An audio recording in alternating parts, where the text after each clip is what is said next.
दोस्तों, हमारी जीएस की क्लास है आरओ के लिए। जीएस आपका यूपीएससी आरओ या कोई भी परीक्षा रहती है, सभी में पूछा जाता है, चाहे वो हिंदी हो या जीएस हो। आरओ की स्पेशल क्लासेस में, क्योंकि आरओ पढ़ा रहा हूँ, आरओ की तैयारी के लिए मैंने ये क्लासेस स्टार्ट की है। तो आरओ की क्लासेस में मैंने आपको बताया था कि हिंदी जो है स्पेशली 60 नंबर की पूछी जाती है, और उसमें उन्होंने डिफाइन किया हुआ है कि किस टॉपिक पर वो कितने नंबर का पूछेंगे। 10 नंबर का आपका तद्भव तत्सम, 10 नंबर का आपका विलोम शब्द, 10 नंबर का पर्यायवाची, 10 नंबर की वाक्य एवं वर्तनी शुद्धि में से पूछेंगे। इसके बाद 10 नंबर का आपका अनेक शब्दों में से एक शब्द, अनेक शब्दों का एक शब्द, और 10 नंबर का आपका जो है विशेषण विशेष्य रहेगा। ये तो हिंदी का सिलेबस है। जीएस के सिलेबस में उन्होंने कुछ भी डिफाइन नहीं किया है कि वो कहां से पूछेंगे।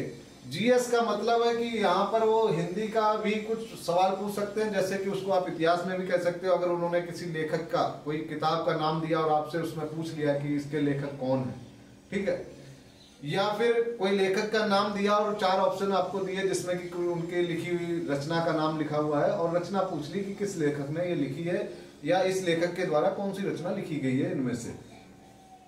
तो जीएस बहुत ब्रॉड है, और जीएस आपका 140 नंबर का है। इसमें आपका इतिहास, भूगोल, विज्ञान, करंट, इसके साथ साथ आपका भूगोल में इन्होंने दोनों बता दिया है, विश्व का भूगोल, भारत का भूगोल। इतिहास आपका भारत का रहेगा। इसके बाद इसमें जो है करंट अफेयर हो गया। करंट अफेयर में आप जानते हो सभी लोग कि करंट अफेयर का मतलब होता है कि देश और विदेश में जो भी घटना करंट में हो रही हो, कुछ भी वो वहां से पूछ सकते हैं।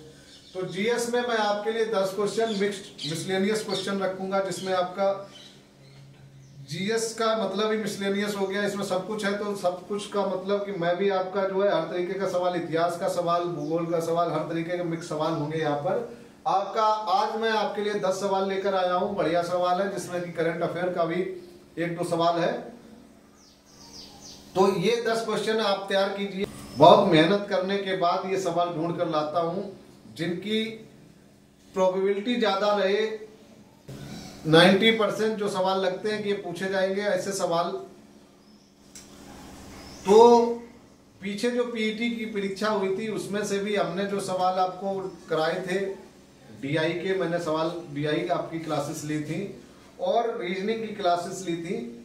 तो उसमें से भी मैं 1-2 सवाल ऐसे थे जो एग्जैक्ट वैल्यू के साथ सेम वही के वही आ गए, ठीक है। आप मेरी पीईटी की क्लासेस पीछे जाके डीआई की देख लीजिए, रीजनिंग में कैलेंडर और घड़ी की क्लासेस देखिए, उसमें आप पीईटी का पेपर रख लीजिए और मैच कराइए। उसमें 1-2 सवाल एग्जैक्ट वैल्यू के साथ आपको वही मिलेंगे।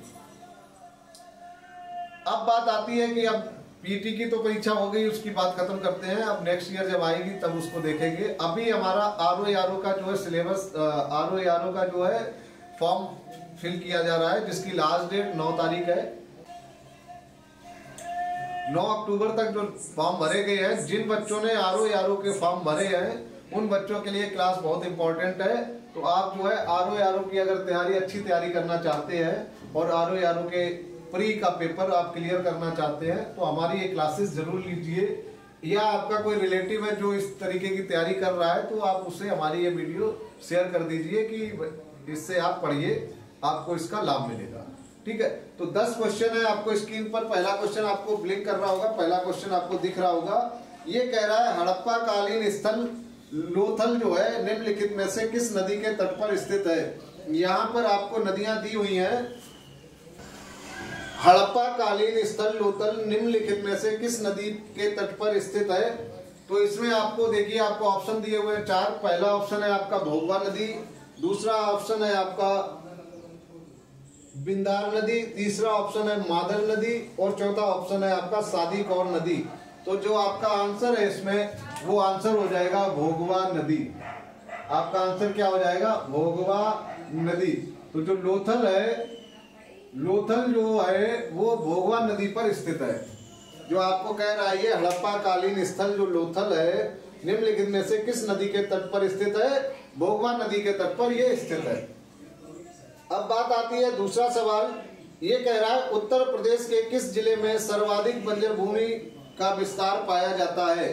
क्या कह रहा है कि उत्तर प्रदेश के किस जिले में सर्वाधिक बंजर भूमि का विस्तार पाया जाता है। इसमें आपको ऑप्शन दिए हैं, पहला ऑप्शन है झांसी, दूसरा आगरा, तीसरा हरदोई और चौथा ऑप्शन है आपका कानपुर।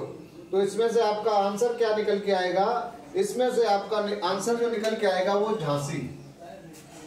झांसी में बंजर भूमि का विस्तार, अगर उत्तर प्रदेश की बात करें हम, तो झांसी में बंजर भूमि का विस्तार सर्वाधिक है। बंजर भूमि का विस्तार पाया जाता है कहां पर, सबसे ज्यादा कहां पाया जाता है उत्तर प्रदेश में, झांसी में सबसे ज्यादा बंजर भूमि पाई जाती है। अगला सवाल कह रहा है निम्नलिखित में से उत्तर प्रदेश के किस जनपद में वायु अपरदन सर्वाधिक मिलता है। निम्नलिखित में से उत्तर प्रदेश के किस जनपद में वायु अपरदन सर्वाधिक मिलता है। तो वायु अपरदन जो है आपको सर्वाधिक आगरा और मथुरा में मिलता है। आगरा और मथुरा उत्तर प्रदेश के ये दो जिले ऐसे हैं जहां पर वायु अपरदन की जब बात आएगी तो इनमें सर्वाधिक, सबसे अधिक वायु अपरदन कहां मिलता है, आगरा और मथुरा में सर्वाधिक वायु अपरदन मिलता है।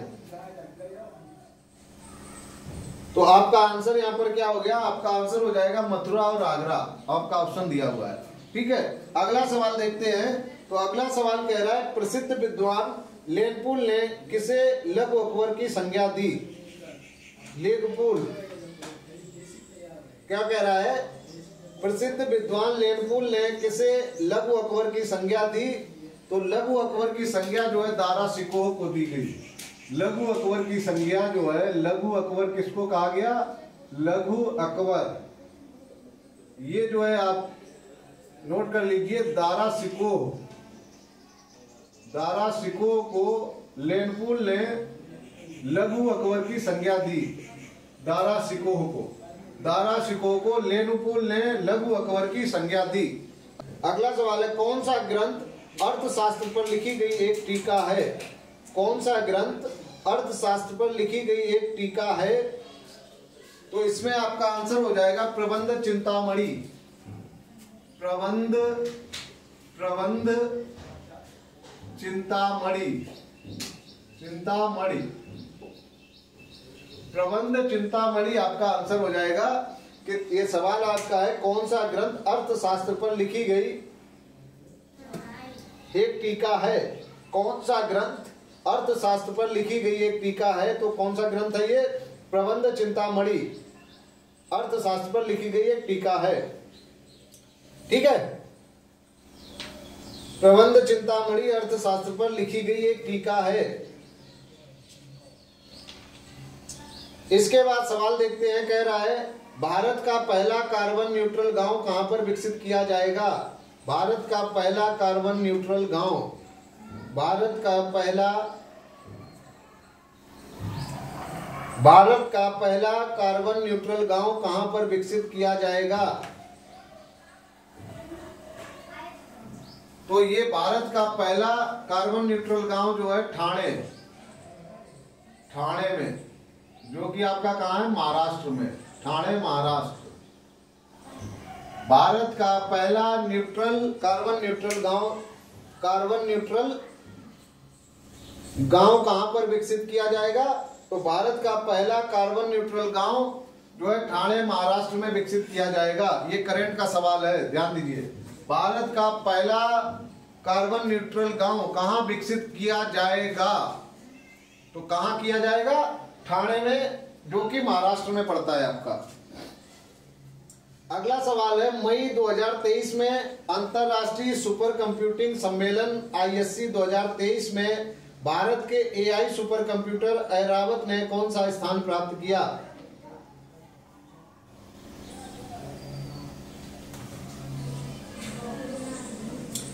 क्या सवाल है कि मई 2023 में अंतरराष्ट्रीय सुपर कंप्यूटिंग सम्मेलन ISC 2023 में भारत के AI सुपर कंप्यूटर ऐरावत ने कौन सा स्थान प्राप्त किया। तो ऐरावत ने जो है 75वां स्थान प्राप्त किया है। कौन सा स्थान, 75, 75वां, 75th जो है स्थान प्राप्त किया है।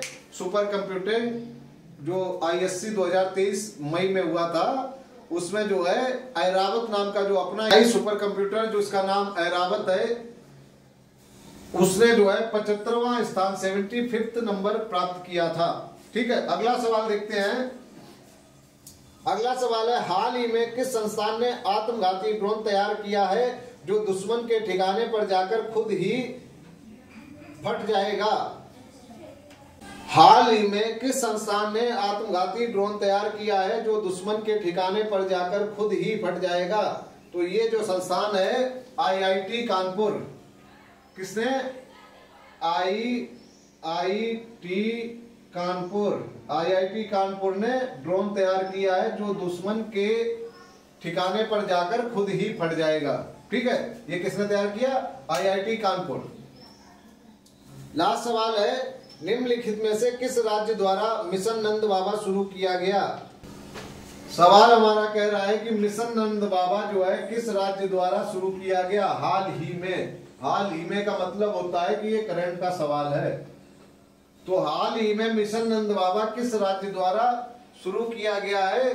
तो मिशन नंद बाबा जो है आपका उत्तर प्रदेश सरकार द्वारा शुरू किया गया। उत्तर प्रदेश राज्य ने शुरू किया है मिशन नंद बाबा। किसने शुरू किया है? उत्तर प्रदेश में। किस राज्य में शुरू हुआ है? उत्तर प्रदेश राज्य में शुरू हुआ है मिशन नंद बाबा। सवाल है, भारत छोड़ो आंदोलन के दौरान बंगाल के मिदनापुर के तामलुक में स्थापित समानांतर सरकार का नाम क्या था? भारत छोड़ो आंदोलन के दौरान बंगाल के मिदनापुर के तामलुक में स्थापित समानांतर सरकार का नाम क्या था?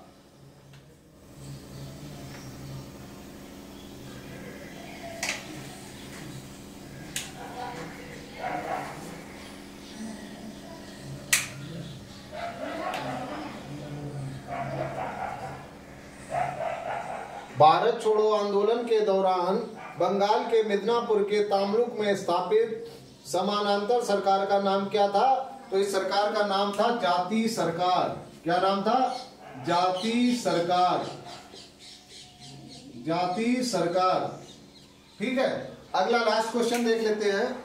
लास्ट क्वेश्चन कह रहा है, नील दर्पण नामक पुस्तक किसने लिखी?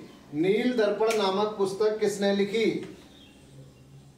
सवाल कह रहा है हमारा, नील दर्पण नामक पुस्तक किसने लिखी? तो ये पुस्तक जो है दीनबंधु मिश्र ने लिखी। किसने लिखी? दीनबंधु मिश्र ने लिखी। नील दर्पण नामक जो पुस्तक लिखी है वो किसने लिखी है? नील दर्पण नामक पुस्तक जो है दीनबंधु मित्र ने लिखी। दीनबंधु किसने लिखी है पुस्तक? दीनबंधु मित्र ने लिखी।